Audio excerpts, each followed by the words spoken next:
Hi all, welcome to electrical edus on. അപ്പോൾ നമ്മൾ കഴിഞ്ഞ ദിവസം കുറെ നോട്ടിഫിക്കേഷന്റെ വീഡിയോ നമ്മൾ ചെയ്തിട്ടുണ്ടായിരുന്നു അല്ലേ?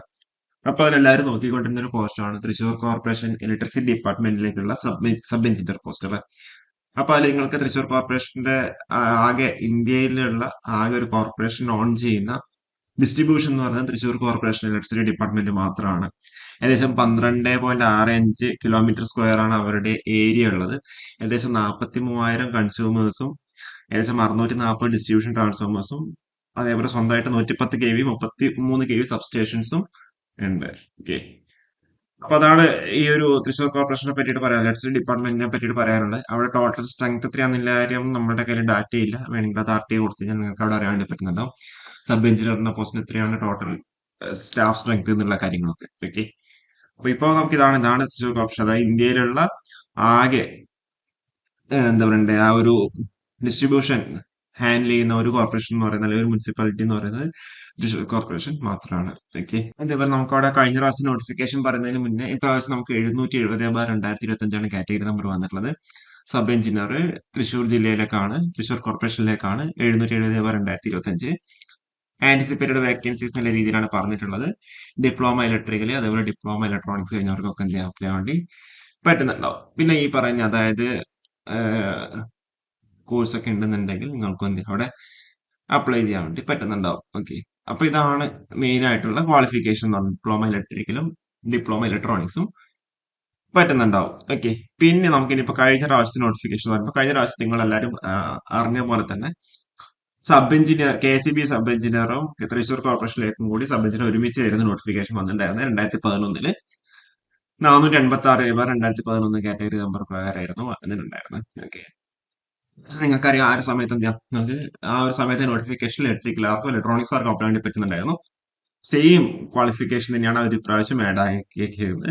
ഇലക്ട്രിക്കൽ കഴിഞ്ഞവർക്കും ഇലക്ട്രോണിക്സ് കഴിഞ്ഞവർക്കും എന്താ ഡിപ്ലോമ കഴിഞ്ഞവർക്ക് അപ്ലൈ വേണ്ടി പറ്റും. അപ്പോൾ സ്വന്തമായിട്ട് ബിടെക് ഇലക്ട്രോണിക്സ് എല്ലാവർക്കും എന്താ അവിടെ അപ്ലൈ ചെയ്യാൻ വേണ്ടി പറ്റുന്നുണ്ടാവും. 486/2011.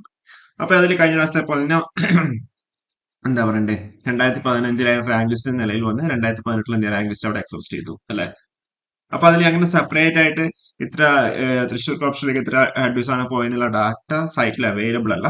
ഓക്കെ, കമ്പൈൻഡ് ആയിട്ടുള്ള ഡാറ്റാസ് മാത്രമേ അവൈലബിൾ ആയിട്ട് കാണുന്നുള്ളൂ. ഇപ്പൊ നമ്മൾ ചെക്ക് ചെയ്തപ്പോൾ അങ്ങനെയാണ് മനസ്സിലായത്. കമ്പൈൻഡ് ആയിട്ടുള്ള ഡാറ്റ എന്നുള്ള രീതിയിലാണ് നമുക്കിവിടെ മനസ്സിലായത്. ഓക്കെ, ഇനിയിപ്പോ നമുക്കവിടെ സിലബസ് നോക്കുമ്പോൾ നമ്മൾ ഇപ്രാവശ്യത്തെ സബ് എഞ്ചിനീയർ കഴിഞ്ഞ പ്രാവശ്യം 2021 നടന്ന 21 നോട്ടിഫിക്കേഷൻ പ്രകാരം നടന്ന സിലബസ് അല്ല, ഇത് 2011 നടന്ന എക്സാമിന്റെ സിലബസ് ആണ്. അപ്പൊ അതിലെന്താ ഇലക്ട്രിക്കൽ എഞ്ചിനീയറിംഗ് ഇലക്ട്രോണിക്സ് എഞ്ചിനീയറിംഗ് പറഞ്ഞ സെപ്പറേറ്റ് തന്നെയാണുള്ളത്. അപ്പൊ ഈ ഒരു സിലബസ് തന്നെ ആയിരിക്കും ഇപ്രാവശ്യം നമ്മളുടെ എന്താ തൃശ്ശൂർ കോർപ്പറേഷൻ ഇലക്ട്രിസിറ്റി ഡിപ്പാർട്ട്മെന്റിലേക്കുള്ള സബ് എഞ്ചിനീയറിന്റെ സിലബസ് ആവാനുള്ള സാധ്യത കൂടുതൽ. ഓക്കെ, ഇനിയിപ്പോ അതിൽ എന്തെങ്കിലും ലാസ്റ്റ് മിനിറ്റിൽ എന്തെങ്കിലും ചേഞ്ചസ് വരുമെന്നില്ല പറയാൻ വേണ്ടി പറ്റില്ല. പക്ഷെ ഡിപ്ലോമ ഇലക്ട്രോണിക്സ് ഇലക്ട്രിക്കലും പറ്റുന്നുണ്ട്. അത് കഴിഞ്ഞ പ്രാവശ്യം സെയിം നോട്ടിഫിക്കേഷൻ തന്നെ ഇവരിപ്പോ ഇവിടെ റിപ്പീറ്റ് ആയതുകൊണ്ട് സ്വാഭാവികമായിട്ട് എന്ത് ചെയ്യാം സിലബസ് റിപ്പീറ്റ് ആവാനുള്ള സാധ്യതയുണ്ട്. ഏറ്റവും നമ്മൾ എന്ത് ചെയ്യാം സർക്യൂട്ട്സ്, അതുപോലെ എന്താണ് കറന്റ്, വോൾട്ടേജ്, റെസിസ്റ്റൻസ് എന്താണ് അതിന്റെ definitions, loss of resistance, conductance, conductivity, ohms law, അതേപോലെ parallel circuits, theorems, heating effect of electric current. പിന്നെ നമ്മൾ ഇലക്ട്രോസ്റ്റാറ്റിക്സും മാഗ്നറ്റിസം, അതായത് സ്റ്റാറ്റിക് ഇലക്ട്രിസിറ്റി, ഇലക്ട്രിക് ഫീൽഡ് എന്താണ്, ഫീൽഡ് സ്ട്രെങ്ത് എന്താണ്, ഇലക്ട്രോസ്റ്റാറ്റിക് ഇൻഡക്ഷൻ എന്താണ്, ഓക്കെ, അങ്ങനെയുള്ള കാര്യങ്ങൾ. പിന്നെ കപ്പാസിറ്റർ കുറെ കാര്യങ്ങൾ, ഫീച്ചേഴ്സ് കാര്യങ്ങൾ. പിന്നെ ഫാരഡേസ് ലോസും അതേപോലെ അതുമായി ബന്ധപ്പെട്ട കുറെ ലോസും, അതേപോലെ ഇലക്ട്രോപ്ലേറ്റിംഗ് എന്താണ്, സെൽസ് എന്താണ്, ബാറ്ററി എന്താണ് എന്നുള്ള കാര്യങ്ങൾ. പിന്നെ അബ്സലൂട്ട് പെർമിറ്റിവിറ്റി അതേപോലെ റിലേറ്റീവ് പെർമിറ്റിവിറ്റി എന്താണെന്നുള്ള കാര്യങ്ങളൊക്കെ. പിന്നെ അവിടെ മാഗ്നറ്റിക് സർക്യൂട്ട്സ് അതുമായി മാഗ്നറ്റിക് സർക്യൂട്ട്സും ഇലക്ട്രിക് സർക്യൂട്ട്സും തമ്മിലുള്ള കമ്പാരിസൺ, അതിന്റെ ടേംസ് കാര്യങ്ങൾ. പിന്നെ നമ്മുടെ AC ഫണ്ടമെന്റൽസ് വന്നു, ജനറേറ്റിംഗ് ആൾട്ടർനേറ്റീവ് വോൾട്ട് എന്താണ്, കറന്റ്, അതേപോലെ വേരിയസ് പിന്നെ പീക്ക് ഫാക്ടർ എന്താണ്, ഫോം ഫാക്ടേഴ്സ് എന്താണ്, RMS വാല്യൂ എന്താണ്, ആവറേജ് വാല്യൂ എന്താണ്, ഫ്രീക്വൻസി എന്താണ്, ടൈം പീരീഡ് എന്താണ്, അങ്ങനെയുള്ള കാര്യങ്ങളൊക്കെ. പിന്നെ നമ്മുടെ എപ്പോഴും പറയുന്ന പോലെ RLC സർക്യൂട്ടും RL സീരീസ് വേറിൽ RLC സീരീസ് വേറിൽ കാര്യങ്ങളൊക്കെ. ഓക്കെ, പിന്നെ റെസൊണൻസ് എന്താണെന്നുള്ള കാര്യങ്ങളും.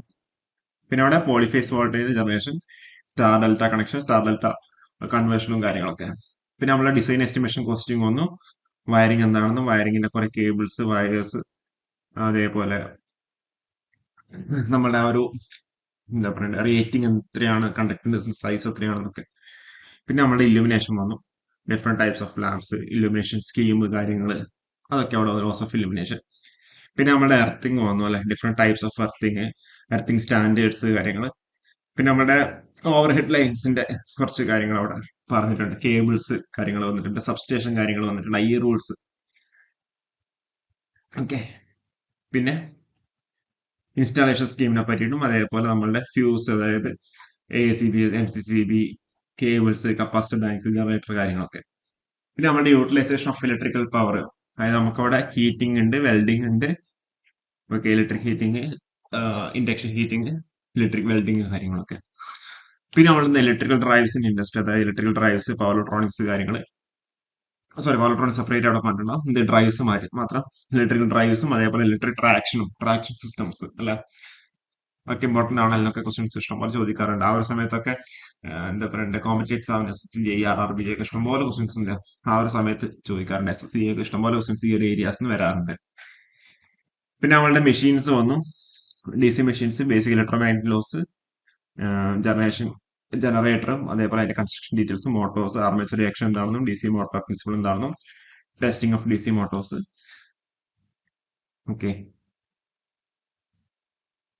സ്റ്റാർട്ടേഴ്സ് കാര്യങ്ങൾ എല്ലാം, DC മെഷീൻസിന്റെ ടെസ്റ്റിംഗ് എല്ലാം പറഞ്ഞു, ലോസസ് എല്ലാം പറഞ്ഞു. പിന്നെ അവിടെ renewable energy sources, conventional source of energy, അതേപോലെ PV സെല്ല് കാര്യങ്ങൾ, വിൻഡ് എനർജി കാര്യങ്ങൾ, ഓഷ്യൻ എനർജി കാര്യങ്ങൾ. പിന്നെ അവിടെ ജനറേഷൻ, ട്രാൻസ്മിഷൻ, ഡിസ്ട്രിബ്യൂഷനിൽ വന്നു, പവർ ജനറേഷൻ, ട്രാൻസ്മിഷൻ, ഡിസ്ട്രിബ്യൂഷൻ കാര്യങ്ങൾ, അതേപോലെ പ്രൊട്ടക്ഷൻ കാര്യങ്ങൾ അവിടെ വന്നു. പിന്നെയാണ് നമ്മൾ എന്ത് ചെയ്തേക്കുന്നത്, നമ്മളെ AC മെഷീൻസ്, ട്രാൻസ്ഫോമേഴ്സ് എല്ലാം വന്നേക്കുന്നത്, അതായത് ഇലക്ട്രിക്കൽ മെഷർമെന്റ്സും മെഷറിംഗ് ഇൻസ്ട്രുമെന്റ്സും, സിംഗിൾസ് ജനറേറ്റേഴ്സ്, അതായത് ആൾട്ടർനേറ്റേഴ്സ്, സിംഗിൾസ് മോട്ടോഴ്സ് വന്നു, ട്രാൻസ്ഫോമേഴ്സ് വന്നു, ട്രാൻസ്ഫോമേഴ്സിന്റെ ടെസ്റ്റിംഗ് വന്നു, 3 ഫേസ് എന്ന് സ്പെസിഫൈ ചെയ്ത് പറഞ്ഞിട്ടില്ല, സിംഗിൾ ഫേസും 3 ഫേസും എല്ലാം ആയിട്ടുണ്ടാവും. പിന്നെ മെഷർമെന്റ്സ് ആൻഡ് മെഷറിംഗ് ഇൻസ്ട്രുമെന്റ് എന്നുള്ള രീതിയിൽ. പിന്നെ അവിടെ എന്താ പാർട്ട് 2 എന്ന് പറഞ്ഞിട്ട് ഇലക്ട്രോണിക്സ് എഞ്ചിനീയറിംഗ് എന്നുള്ള രീതിയിലാണ് അടുത്ത വന്നിട്ടുള്ളത്. Basic electronics, EDC, digital electronics, അതെല്ലാം കൂടി എന്താ അവിടെ സ്പെസിഫൈ ചെയ്ത് പറഞ്ഞിട്ടുണ്ട് അല്ലെ. പിന്നെ അവിടെ ട്രാൻസിസ്റ്റർ ആംപ്ലിഫയർ എന്താണെന്ന്, അതേപോലെ ഡിജിറ്റൽ ഇലക്ട്രോണിക്സ് ആൻഡ് ഒപാമ്പ് കാര്യങ്ങൾ, different types of Gates, logic families, combinational circuits, sequential circuits. പിന്നെ അവിടെ കമ്മ്യൂണിക്കേഷൻ സിസ്റ്റംസ് അവിടെ വന്നിട്ടുണ്ട്. Okay, modulation of AM, FM, BM, amplitude modulation, frequency modulation, face modulation, radio transmitters, പിന്നെ ഡിമോഡുലേഷനും അതേപോലെ radio റിസീവേഴ്സും, ആന്റിനാസിപ്പിലും, microwave communication കാര്യങ്ങൾ. പിന്നെയാണ് അവിടെ എന്താ പവർ ഇലക്ട്രോണിക്സ് വന്നിരിക്കുന്നത്, അതായത് പവർ ഇലക്ട്രോണിക്സ് എലമെന്റ്സ് അല്ലെങ്കിൽ power electronic devices, converters, inverters, speed control of machines, PLCs, micro processor വന്നു, മൈക്രോ കൺട്രോളേഴ്സ് വന്നു, മൈക്രോ കൺട്രോളർ പ്രോഗ്രാമിംഗ് വന്നു. ഓക്കെ, ഹാർഡ്വെയർ ആൻഡ് സോഫ്റ്റ്വെയർ കമ്പോണൻസിനെ പറ്റിയിട്ട്, working of memory and input output device കാര്യങ്ങളൊക്കെ. Okay, പിന്നെ facts about India ആണ്. ഇതിപ്പോ technical എക്സാംസിന് ഇപ്പോഴെന്താ GK കാര്യങ്ങളില്ല. Okay, അപ്പൊ ഇതാണ് എന്ത് ചെയ്തിരിക്കുന്നത് സിലബസ് ആയിട്ട് കഴിഞ്ഞ പ്രാവശ്യം വന്നിരിക്കുന്ന സിലബസ്. അപ്പോ ഇനിയുള്ള പ്രാവശ്യം ഇത് തന്നെ വരാനുള്ള സാധ്യത കൂടുതലാണ്. കാരണം വെച്ചാൽ നോട്ടിഫിക്കേഷൻ അതേപോലെ തന്നെ റിപ്പീറ്റ് ആയതുകൊണ്ട് ഇലക്ട്രിക്കൽ ആർക്കും ഉണ്ട്, ഇലക്ട്രോണിക്സ് ആർക്കും ഉണ്ട്. അപ്പോൾ സിലബസും അവിടെ റിപ്പീറ്റ് ആവാനുള്ള സാധ്യത ഉണ്ട്. ഒരു 95% സെയിം തന്നെ ഇത് തന്നെ ആവാനാണ് സാധ്യത. ബാക്കി 5% നമുക്ക് അവിടെ പ്രഡിക്റ്റ് ചെയ്യാൻ വേണ്ടി പറ്റുന്നുണ്ടാവില്ല. എനിവേ, നിങ്ങൾ എന്താ പഠിച്ചു തുടങ്ങുന്നവരാണെങ്കിൽ എത്രയും പെട്ടെന്ന് തന്നെ പഠിച്ചു തുടങ്ങാം. കൂടുതൽ വീഡിയോസ് ആയിട്ട് നമുക്ക് വീണ്ടും വരാം. നിങ്ങൾക്ക് ഡൗട്ട്സ് ഉണ്ടെങ്കിൽ ചോദിക്കാം. Okay, thank you.